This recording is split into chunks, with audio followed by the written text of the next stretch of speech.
You are now tuned into Celeste the Therapist Podcast. Hello, my name is Celeste. Thank you so much for giving me a try.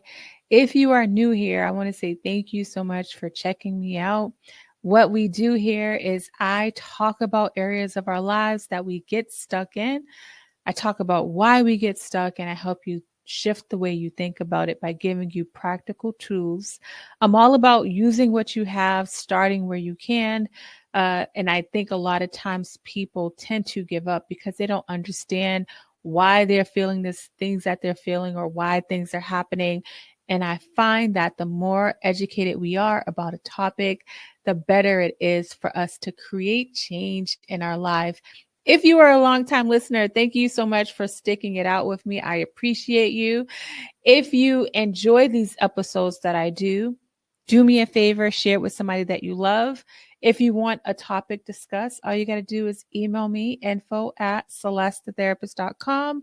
If you want to follow me, you can follow me everywhere at Celeste the Therapist. Also, I have a whole wellness center that I created called Shifting the Way You Think. And if you want to learn more about the Wellness Center, get involved, attend one of the classes, all you got to do is go to stwyt.com. Again, that's www.stwyt.com. All right, let's get into this amazing episode. Hey, hey. Hi, beautiful people. So, I just got back last week from Barbados. Had an amazing time. I went to celebrate my husband's birthday. His birthday falls on the date we had our first date, so it's always like super special. While I was there, I felt overwhelmed. I felt it in my stomach. When I go on vacation, when I just had my private practice, I learned I was fine, right? Like my clients knew what was happening, my systems were in place. So I was able to relax a little bit better. And the day before I would get back, that's when I would feel a little something. But throughout this vacation, now I have this wellness center. So if you're new here, I have a wellness center called Shifting the Way You Think, where we provide different workshops and classes, and I have other people under me. So, it's new, right? And I was just thinking how my body was responding. I wasn't afraid. Like I leaned into it. I felt when my stomach was turning, like I felt all these things and it was okay. Like I felt fine. When I say I felt fine, meaning like I felt these things, but it's kind of like, okay, I know what's happening. Kind of like if you get a paper cut, you're not like freaking out. You see the paper cut, you're like, oh man. And then you like put Band-Aid on it. You try not to get water on it. You make the adjustments. That's what I did. And it had me thinking about my people and how much our body's responding. So today I just want to talk about somatic practices. Every time I meet with people, I'm always teaching them about different somatic practices. It's not something that we hear about or we think about, right? We know about therapy. People talk about therapy. We know about psychiatry. People talk about psychiatry. But the other things that can help us get to where we need to be, I don't feel like mainstream media, mainstream society is talking about it. So let's talk about it. This is going to be really good for people that might feel like stuck. If you've been in therapy, you feel like you're missing out on something. I feel like you're going to find what you need here. So as we get started, when I'm taught the word somatic, right, is a new word for some people. So let me just tell you what it means. And also, if you are listening to me on audio, don't forget that this podcast does stream on YouTube.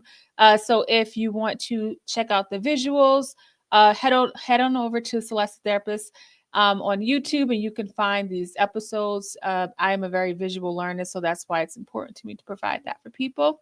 All right, so the term somatic comes from the Greek word soma. Wait, before I get started too, don't forget, and for people that are new, use this podcast as a learning tool, right? If you're on a wellness journey, if you struggle with finances or finding somebody to help you on this journey, I talk about so many different things, right? So get a notebook, get a pen, take notes, right? Go back to these notes. I want you to be able to feel empowered when you leave my sessions on this podcast. All right, so somatic. The term somatic comes from the Greek word soma, which means body, Somatic practices are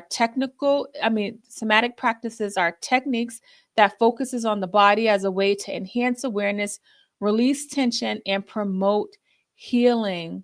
They can include a variety of activities like yoga, dance, body work, and mindfulness. These practices encourage us to tune in our bodily sensations, emotions, movements, helping us to reconnect with ourselves on a deeper level. That was a mouthful. So I want to kind of break that down for you a little bit. So when you think about the body, when you think about your experiences, a lot of times people can remember their experience.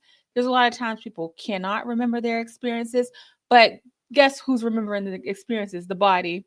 A lot of times things are happening, and these emotions, these things that are happening are trapped in our body, right? Some people are walking around, if you're watching me, like my shoulders are up, very tense all the time, not realizing it, having back aches, right? Someone said, I'm so young. I realize I need to do somatic work. I'm so young, but I feel old. Like my body feels so like broken down. And a lot of that is happening is because of the way we live our lives, right? We're going through things and we're not processing them, we're not dealing with them, and they're being stored in our body. So let's talk about like just talk one-on-one therapy. We can intellectualize things.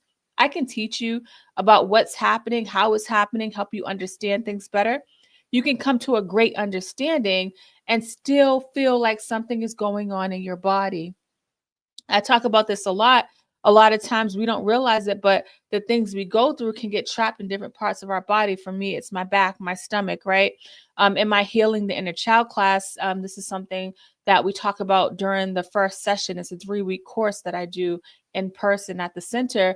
And we talk about how the body can hold pain in your body and create other ailments that may come up.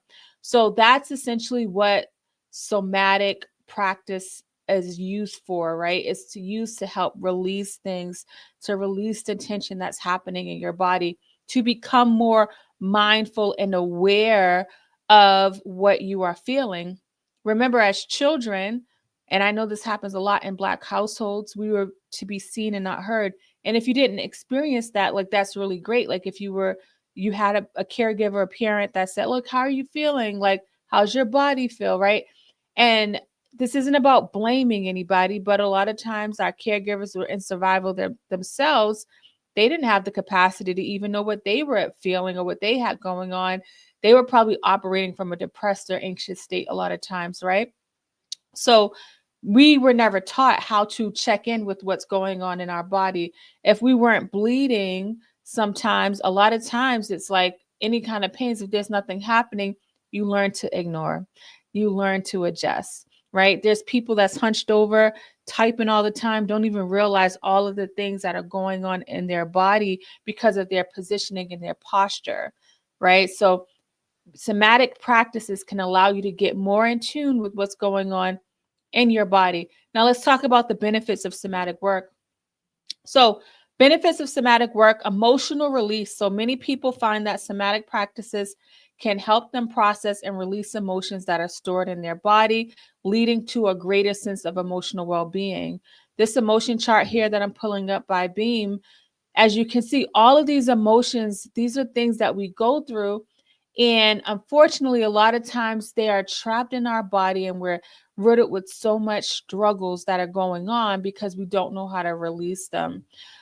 Another benefit of it improves your movement and posture. So, by becoming more aware of our bodies, we can improve our movement patterns and posture, which can lead to a better physical health.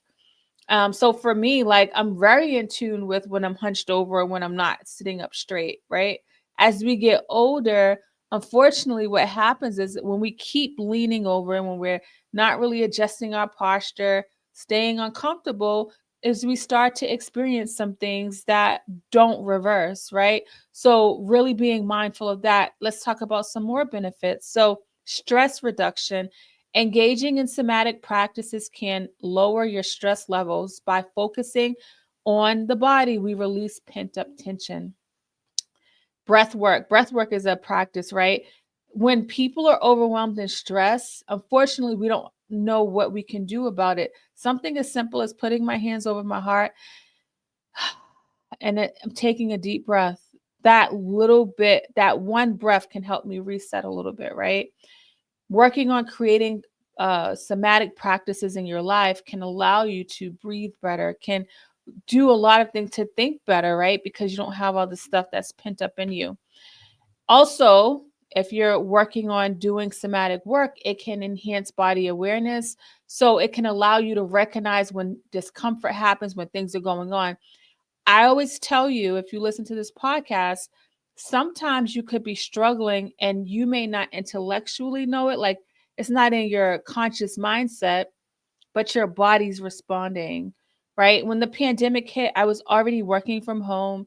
It wasn't a lot of pressure, but then when I started working with people and the anxieties and fears, what happened was I started to feel like my back, it felt like something just hit my back. And I was like, oh my gosh, like this is a lot, right? Intellectually, I didn't realize how heavy it was because I'm used to working with people and doing heavy work. But now I'm doing heavy work that is across the nation, across the world. We're talking about the same thing. There's no like, okay, this was hard, let me reset. But it's like every single session, there was similar things that were going on. And it created this like energy in my system that was full of like, oh my gosh, what's next? What am I going to do? How am I going to help these people? So be mindful of the somatic practices being able to allow you to get more in tune with your body, because when you're in tune with your body, you can start to like recorrect and change the pattern that you're finding yourself going. If you recognize, like for instance, I was just keep that same example, my back starts hurting, so I'm like, oh, I gotta like really check in with myself. I gotta start amping up some of my practices because my body and my system is starting to feel stress. Then I'm not getting myself to a place where I'm hunched over, my stomach's turning, where I'm overwhelmed, because guess what? I understood the signs that was happening and I was able to change the pattern in the way I was doing things so that it doesn't continue to increase. And then another benefit is mindfulness and presence. So somatic practices can encourages us to be present in the moment, fostering a sense of mindfulness that carries on in our daily lives. The thing about being mindful and present is that that's kind of the only way you can have peace. It's hard to have peace if you're dwelling on the past. It's hard to have peace if you're worried about the future. And I understand, being present for so many people in different times of their lives has been hard, and you may have allowed yourself to escape through through imagination, through checking out, through ignoring the problem, right? But if you lean into the problem, if you lean into the present, it'll allow you to feel more empowered. It's really hard to feel empowered if you continue to recycle all the past and bad things that's happened. Because when you're doing that, your mind is only focusing on all the bad things. So it's only going to show you all the bad things that are going on in your life. And I'll give you an example. If you have a red car, what's going to happen? A red Toyota, let's just use Toyota. What's going to happen is you're going to find yourself seeing a red Toyota all the time. No, nobody went out and said, oh, you got a red Toyota, let me get a red Toyota. But your mind is seeing it every day. So then you're seeing the same car all the time, right? So that same mindset goes for the things that we're thinking about. If you don't allow yourself to be present and redirect some of that dwelling on the past, some of that negative like things that are happening in your head, if you don't do that, your mind is going to help you continue to be in that way of living, in the way of thinking. If you, and it's not about ignoring, it's not about pretending that things aren't happening, but it's about balancing it out. Yes, these things are happening, but what can I do? What do I have? What am I grateful for? Right? One practice that I've seen online that I would encourage you to do, like you can get a jar, right? Once a week, write down something positive that's happened for the week and put it in the jar, right? Anytime you're struggling, you can go to that jar, look up the things that are going well, especially if you're somebody that is not used to practicing gratitude. Another thing you can do to help you practice gratitude and bring in the present is to have a journal where you are writing down the things that you're grateful for. That's something that I do with my kids every night. I ask them a few questions, but one of the questions is, what are you grateful for? allowing me to ask them what are they grateful for, it puts them in the present to help them think about their day and how it went, right? These are not things that we've been taught how to do. So those are just some benefits of having a somatic practice. What are some examples of somatic practice, you ask? So yoga is one. And when I first started therapy, like as a client and started doing somatic work, yoga was the first practice. And for people that think about finances, right? I started practicing on YouTube. I did not have the money, means, time. My kids were young. We only had one job. I had just adopted my oldest kids who were both special needs. So I was at home and I didn't have the luxury of being able to afford even a gym membership. So when they would go to sleep or when they were at school, I would put YouTube on and start following someone that did different yoga practices. I'm somebody that I'm like, okay, I don't have this, but what do I have? It's really hard for me, the way I've built my mind, to allow my circumstances to stop me, right? Even I have more now, but even when I didn't have more, my mindset wasn't like, poor me, I don't have this. My mindset was like, okay, I don't have this, but what do I have and how can I get to that point, right? I'm always like planning and thinking about things. And to the point where at one point the planning and thinking was more survival, where I was like, okay, what's the next thing? And always looking at the worst case sometimes, right? That kept me kind of stuck. But I'll think about the worst case, but I don't sit in that, right? I used to sit in that. I don't sit in that anymore. I'll think about the worst case, but a lot of times I sit in like the best case scenario, which has allowed me to continue flourish and building my business and my practice. So yoga is one, dance movement is one, right? They have dance classes, but also you could just dance at your house, put some music on, start moving your body, right? That's another practice. Body scan, Pilates, Tai Chi, groundwork, and breath work. Body scan meditation, that's something you go on YouTube, you type in body scan meditation. Somebody's going to come on, and there's different people that do it. Some people, you may not like their voice, right? So go to the next one. Don't think you got to pick the first one that comes up. You can even start with the 5-minute body scan meditation if you're not used to being still and meditating. Like 5 minutes is like small enough. Don't feel like you got to do 10, 20 minutes. And it allows you to go through your body. When they start saying like, okay, we're going to start from my head, move your head from side to side. And they'll say something like unclench your jaw. You don't even realize your jaw's clenched, right? Right now, I'm just telling you, unclench your jaw, right? Put your shoulders down, right? You may start noticing like, oh my gosh, I didn't realize my shoulders was up. Oh my gosh, I didn't realize my jaw. Oh my gosh, unclench your hands. I didn't realize I was holding my hands so tight. Now when I drive, if I can feel when I start doing like this. So if you're listening, I have my hand, um, I have my hand squeezed tight like I'm on the steering wheel. And when I notice when I start doing that, I'll like unloosen it up. That's how in tune I got with my body, where I'm like, all right, take a deep breath, right? If I'm late for something or if I feel overwhelmed or anxious about something, I'll find myself clenching my hands like this. And then I'll just like loosen it up and I'll just take a deep breath. Right? These are things that I do automatically over time. I've learned this. I don't want you to think I was born this way. These are things I learned how to do to get more in tune with my body. So that's what I'm sharing with you. The last thing I want to share is, how do I get started, right? That's a great question. Before I go into that, I just want to put this quick advertisement up. I hope you're enjoying the episode. Quick announcement. I want to give you some ways you can support, right? I have 2 books. One is called Relationship Goals. It's a guide to a healthy relationship. I also have a guided journal. And if you find yourself stuck in thoughts, want to get your thoughts on paper, I ask you different questions. And I also ask you how you're feeling. I provide you with the feelings chart. If you go to celestethetherapist.com, you can find 365 days of intentional living along with relationship goals. Another way you can support me, I have this wellness center, whoop, whoop, that I'm so excited about, called Shifting the Way You Think Wellness Center. At my center, I do not want finances to be a reason why people can't get what they need. So if you want to donate a class to someone, please feel free to go to my website, stwyt.com, and you can give a donation. The classes run between $15 and $35. My goal is for everyone to be able to access these services regardless of finances. So if you can donate, please donate to your girl center. I would be greatly appreciated. All right, y'all, let's get back into this amazing episode. All right, y'all, let's get into how to get started. So, one, you can find a class, a workshop that focuses on somatic practices.